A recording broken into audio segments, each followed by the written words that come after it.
निरंतर नाम जप का अभ्यास, प्रियाजू के चरणों का आश्रय, आठों पहर में जितनी बने उतनी सेवा और ठसक महारानी जू की, हमारे माई श्यामा जू को राज। बस इस कलिकाल का कोई भी दोष हृदय में अपना प्रभाव नहीं दिखा पाएगा, कोई भी विकार हमको परास्त नहीं कर पाएगा। सच्ची मानिए महारानी जू का बहुत बड़ा बल है, अलबेली सरकार है। कोई भी स्वामी ऐसा नहीं देखा गया, एक बार गलती माफ कर सकता है, 2 बार गलती, 10 बार, लेकिन बार बार गलती करे तो स्वामी को क्रोध आ जाता है, रिश आ जाता है और दंड देने पर उतारू हो जाते हैं। अब ये दंड से सुधरेगा, लेकिन हमारी महारानी जू ने कहूं न रिस कहूं भूल हूं न होत सके, तो बोले फिर महारानी जू तो दंड नहीं देंगी। लालजू बोले वो तो यों आधीन स्नेह विवश पी और कछु न सुहाई, वो तो प्रियाजू की भ्रकुटी की तरफ देखते रहते, इशारा क्या है बस, तो हम जीत गए। हमारे अवगुण, हमारे दुर्गुण अब हमको प्रभु से दूर नहीं कर पाएंगे, क्योंकि हमसे गलती हो सकती है पर हमारे स्वामी को रिस नहीं आती, नाराज नहीं होती। अवगुण करे समुद्र सम गनत न अपनो जान, सहज स्वभाव पर्यो नवल किशोरी जू को मृदुता, दयालुता, कृपालुता की राशि है। ने कहूं न रिस कहूं, कभी नाराज नहीं होती, इतनी भूली। कान में श्री जी कह रही थी, काहे को रोवे, तो आशीर्वाद चाहिए, मैं दे तो रही हूं आशीर्वाद।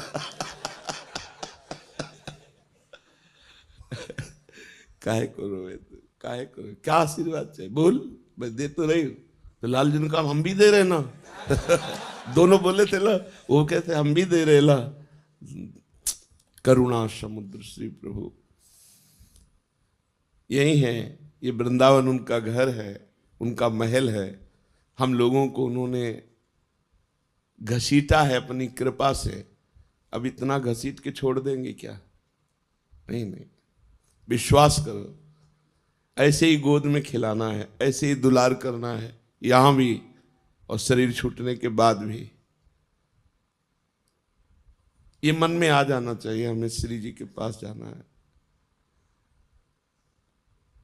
हमारे जीवन में एक उत्साह आ जाना, जैसे हम किसी अपने प्रियजन के घर जाना हो तो कैसा उत्साह रहता है। मुझे अमुक के जिनसे प्रेम है तो हमारा मन होता है ना कि हम उनके पास जाए।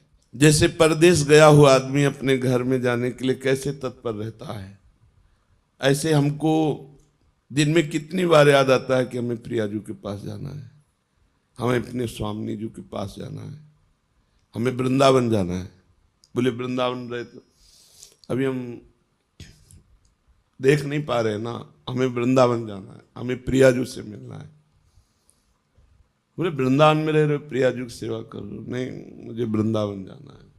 वो वृंदावन यही है पर हमें दिखाई नहीं दे रहा, हमें ईंट पत्थर का, हमें संसारिकता दिखाई दे रही। नए नक्षत दिखत नहीं, ये माया कर रूप नहीं। मुझे वृंदावन, मुझे प्रियाजू के अपने घर जाना है। हमारे घर के हैं, स्वामी हैं, सखा है, जीवन धन है। बस ये बातें अंदर चलने लगे, अंदर ये मनन चलने लगे, बस हमारी माया पर विजय प्राप्त करने वाली वृत्ति आ गई। हर समय इन्हीं का स्मरण बना रहे। इनको अपनापन बहुत प्यारा लगता है, इनको सिर्फ अपनापन की, ये मेरा जन है बस, और कोई नहीं इनके जैसा कृपालु। पक्का समझ लीजिए, इस जगत में गुणी का आदर है, अवगुणी को कोई नहीं स्वीकार करता। इस संसार में लायक को पूजा जाता है, नालायक को ठोकर लगाई जाती है, लेकिन श्री जी का दरबार ऐसा है जहां लायक को रोक दिया जाता है और नालायक को पास कर दिया जाता है। पक्की हमारी बात मान लेना, हृदय की बात कह रहा हूं। जिसको अभिमान है कि मैं लायक हूं तो उसे रोक दिया जाता है, रुको, देखो तुम क्या लायक हो। और जिसे लगता मैं किसी लायक नहीं हूं तो बोले आ जाओ, यही दरबार दीन को आदर, रीत सदा चली आई। हम अपने में देखें क्या लायकात है, क्या पावर है। कुछ नहीं है, जो कुछ है वो प्रियालाल है, कुछ नहीं। अगर हम में जितेंद्रियता है, पवित्रता है, भजन है, सेवा है, तो उन्होंने मुझे स्वीकार किया इसलिए है, अपने में कुछ नहीं। बस मस्त रहना सीखो। अपने घर जाना है, अपनी प्रियाजू से मिलना है। अब इस बार चूक नहीं होनी, अनंत जन्मों से भटकता रहा, अब नहीं चूक होनी। अब घर जाना है। जैसे घर जाना है तो फिर जिस घर में रहते होते उसमें राग नहीं होता है, क्योंकि वो परदेश है, परदेशी दूसरे के मकान पे राग नहीं करता। ये सब राग करने लायक नहीं। हमें अपने घर जाना है, श्री जी के पास जाना है। जब तक हैं तब तक उनकी प्रगट सेवा में, उनकी आज्ञा के अनुसार जीवन बिताने की चेष्टा करते हैं, मगर हमारा लक्ष्य हमें श्री जी के पास जाना है। बस अंदर इतनी ठान लो, बस जिस दिन श्री जी से अपनापन हो गया, बाजी जीत गए, माया पर विजय प्राप्त कर ली। कुछ नहीं देखती श्री जी, कुछ नहीं देखती, बस अपनापन देखती है।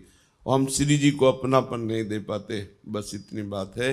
अपनापन हम अपनी इंद्रियों को, मन को, ये सब, श्री जी को नहीं। श्री जी मेरी, मतलब श्री जी जैसे अपने भाई को देखे कैसा लगता है, अपनी बहन को देखे कैसा लगता है, अपनी माँ को देखे कैसा लगता है, अपने पिता को देखे तो कैसा, ये मेरे हैं, भले बाबा जी बन गए हैं, तो देख के एक बार तिरछी चितवन से ऐसे मेरे बाप हैं, मेरी माँ है, मेरे पिता हैं। और ये जन्म जन्म की हमारी आत्मा है, हमारे प्राण है, हमारे प्रीतम है, हमारे जीवन धन, इनको भूल गए थे हम।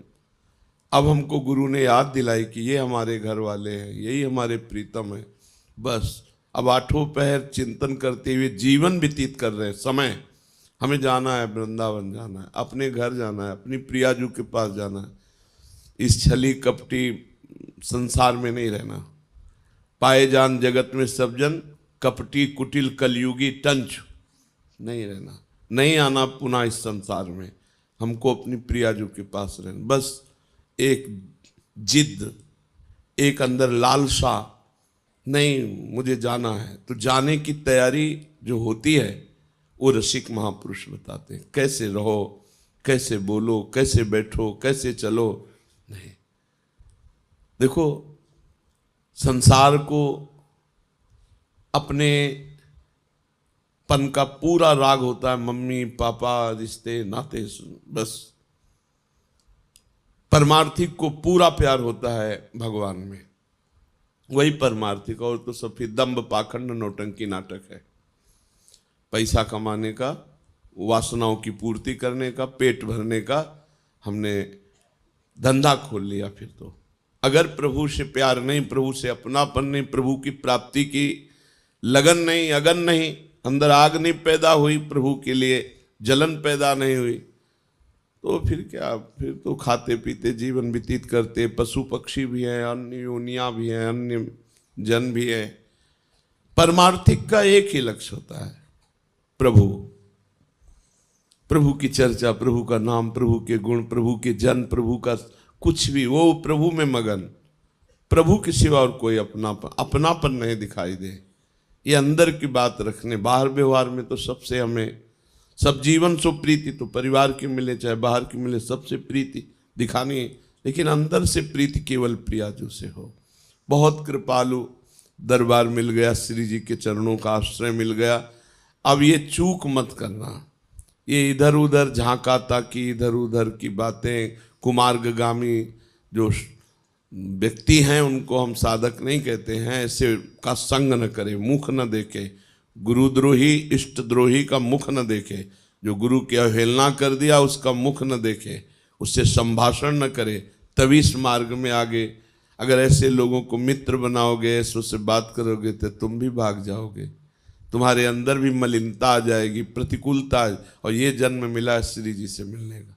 मान लो साथ चलना है, हम तुम्हें साथ लेके जाएंगे। कैसे? हमारा एक स्वरूप ये है जो तुम पांच भौतिक देख रहे हो, एक स्वरूप है जो तुम्हारे हृदय में बैठा है, जिसे तुमने गुरु माना है। वो तुम्हें जीवन मुक्त बना के लेके ही जाएगा, वो नहीं जाएगा कहीं। ये स्वरूप तो ढनक सकता है आज भी, कल भी, कभी भी, लेकिन जो तुमने गुरु माना तुम्हारे हृदय में है जो भाव, वो भाव रूपी गुरु तुम्हें महाभाव में पहुंचा कर ही ले जाएगा। ये हमने बड़े महापुरुषों से, श्री एकनाथ जी महाराज अपनी भागवत में कहते हैं कि जिसने भाव से गुरु बना लिया तो गुरु का बाह्य शरीर तो पंचभौतिक है, वो तो क्षीण हो जाएगा, लेकिन गुरु का भाव दे शिष्य को जीवन मुक्त बना के ही मुक्त होगा, चाहे जितने जन्म लगे। अब तो नजदीक आ चुके हो, जन्म की तो कोई बात ही नहीं रह गई, क्योंकि धाम में यहाँ वास कर रहे हैं, प्रियाजू के नजदीक हर समय उनकी परिचर्या में।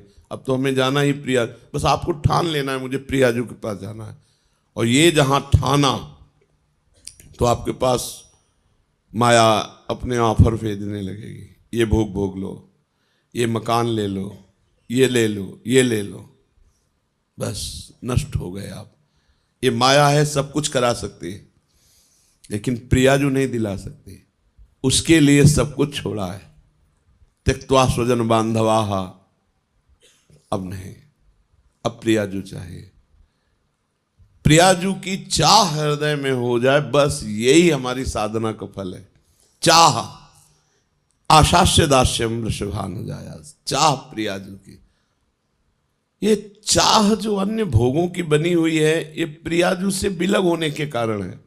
हर समय प्रियाजू में चित्त जोड़े रहो, कोई चाह की गुंजाइश ही नहीं उदय होने की। किसी की तरफ देखो मत, ना कहो सो बोलिबो, ना कोई व्यवहार, अपनी कुंवर किशोरी को जियत निहार निहार। थोड़ा समय है, देखो 40-50 वर्ष व्यतीत हो गए, पता नहीं चला। अब पता नहीं कितने सेकंड, कितने मिनट है, काहे को कलंक लगाओ। निर्विकार जीवन अर्पित कर दो श्री जी के चरणों में। 25, 30, 40 वर्ष निकल गए, बस अब पता नहीं कितना प्लस है, कितना जोड़ है। कहा नहीं जा सकता कि अब 40 वर्ष और 40 सेकंड का भरोसा नहीं। नाम जप करो, अंदर से रखो मुझे प्रियाजू के पास जाना है, प्रियाजू ने मुझे चयन कर लिया है, अगर चयन न किया होता तो ये विधान न बनता। अब नहीं, कुसंग का त्याग। देवर्षि नारद जी से प्रश्न हुआ, कस तरति मायाम, कस तरति मायाम, माया से कौन तरता है? तो कहा यो संगास त्यजति, यो महानुभाव सेवते, यो निर्ममो भवति। जो कुसंग का त्याग कर देता है, कुसंग गंदे बच्चे, गंदी बातें, खरी बात समझो वो पाखंडी, दंभी, नाटकी, नरक जाने वाला है, ऐसे लोगों का संग त्याग कर दे। कुछ भी पहने उड़ने से कुछ नहीं होता भाई। सीरियल में 2-4 घंटे के लिए साधु कैसा बढ़िया बनता है, वो क्या साधु होता है क्या? तो साधु को चाहिए कि रोल से बचे। ये जो नाटक करते हैं भक्ति का और परिणामता वो विषय भोगों की लालसा रखते हैं, गंदे बच्चे, ऐसों का त्याग कर देना। कस्तरति मायाम यो संगास त्यजति, जो ऐसे को संग त्याग देता है। क्योंकि और तो जैसे आप लोग हैं, कहीं कोई कुसंग की गुंजाइश नहीं है, लेकिन आपसही में जो बच्चा गंदा बच्चा हो, जिसका लक्ष्य भगवान नहीं है, जो गंदी बात करता हो, हंसी मजाक करता हो, भोगों की लिप्सा रखता हो, गंदी दृष्टि रखता हो, वो पाखंडी, दंभी, नाटकी है, उसका त्याग कर देना चाहिए। यो संगास त्यजति। फिर दूसरा करें, यो महानुभाव सेवते, जो महापुरुषों की आज्ञा का पालन करता। सेवन का मतलब पैरे दबाना नहीं, उनकी आज्ञा का पालन करना, उनकी आज्ञा पे रहना। नहीं, ऐसी आज्ञा नहीं है, हम ऐसा कार्य नहीं कर सकते, ऐसी वस्तु नहीं खा सकते, ऐसा दृश्य नहीं देख सकते, हम ऐसी जगह नहीं जा सकते, ऐसे व्यक्ति से नहीं मिल सकते जिसके लिए निषेध है। यो महानुभाव सेवते। और फिर यो निर्ममो भवति, अपने शरीर की ममता, शरीर संबंधी परिवार की ममता का त्याग, वो सब ममता प्रियाजू के चरणों में। एक अहमता ममता है जग में है दुखदाई, ये जब श्री जी की ओर लगे तो होत परम सुखदाई। इसलिए अपने चित्त को श्री जी के चिंतन में लगाओ और ठसक में रहो, हम श्री जी के हैं। कभी मत सोचो कि श्री जी कभी छोड़ सकती है, हमारी श्री जी का स्वभाव नहीं। नेक हो न रिस्क हो, भूली हो न हो, कितना भी अपराध बन जाए, डरते हुए सामने जाओ तो गले लगा लेते, बहुत दुलार, दासी वत्सला कर ही राधा। कैसे तुम्हें बताएं, बिल्कुल आनंद में रहो, कहीं कोई भी अब भगवत प्राप्ति में त्रुटि नहीं है। बस अपनी तरफ से सावधान रहो, अपना लक्ष्य रखो, धाम नाम और उनकी करुणा कृपा से ये आखिरी जन्म होना चाहिए। इस आवागमन के चक्र से मुक्त होगा। जैसे यहाँ महारानी जी विराजमान, ऐसे सामने प्रिया प्रीतम उनका भोग लग रहा है, उच्छिष्ट पा रहे हैं, गा रहे हैं, नृत्य कर रहे हैं, उन्हीं को दुलार कर रहे हैं। अनंत काल तक न जन्मना है, न मरना है, न बुढ़ापा है, न रोग है, न कोई और चिंतन है। कितना आनंद सोचो। अभी हम प्रिया प्रीतम का गायन करते हैं, प्रिया प्रीतम का स्वरूप विराजमान किए हैं, तब कितना आनंद कि जाने का मन नहीं होता, हमारा यहाँ से जाने का मन नहीं होता। और रात दिन जब चिदानंद प्रिया प्रीतम के साथ रहने को होगा तो सोचो कितना आनंद होगा। प्रिया जो इतना प्यार करते हैं, अपार प्यार कर, प्यार की मूर्ति, प्रेम मूर्ति, सांद्रानंद घन प्रेम मूर्ति किशोरी। लालजू के हृदय का जब प्रेम मूर्तिमान हुआ तो प्रिया जो हुई। इसलिए बिल्कुल खूब अच्छे भाव में रहो, गंदगी निकाल करके फेंक दो। प्रियाजू के पास चलना है तो गंदी बातें नहीं, गंदी चेष्टा नहीं, गंदा चिंतन नहीं, खूब आनंदमय जीवन है। देखो श्री जी की कितनी कृपा है, जो वृंदावन वास दुर्लभ है। पैसे के बल से वृंदावन वास नहीं होता। करोड़ों रुपए की कोठी बनी है और नौकर रहते हैं, हमने देखा है। करोड़ों रुपए की कोठी बनी है और 10 वर्ष हो गए वहाँ नहीं आए, और मतलब करोड़ों रुपए लगे हुए हैं और 2-2 नौकर बस रह रहे हैं। नौकरों का सौभाग्य है, प्रिया जी ने पास कर दिया, मालिक का सौभाग्य नहीं। 10 वर्ष से आए ही नहीं, कोठी बनी। अपने लोग तो भिखारी, अपने लोगों को कैसा देखो श्री जी ने वास दिया। के सबसे बड़ा दुर्लभ वृंदावन वास है। जिनकी सुविधाएं सब कुछ है, उनका मन नहीं लगता, मन नहीं लगता, संसार क्षेत्र में मन भगाता है। बड़े भाग्यशाली जिनका तन मन दोनों वृंदावन में लग जाए, बस जीवन पार। श्री राधा वल्लभ लाल की।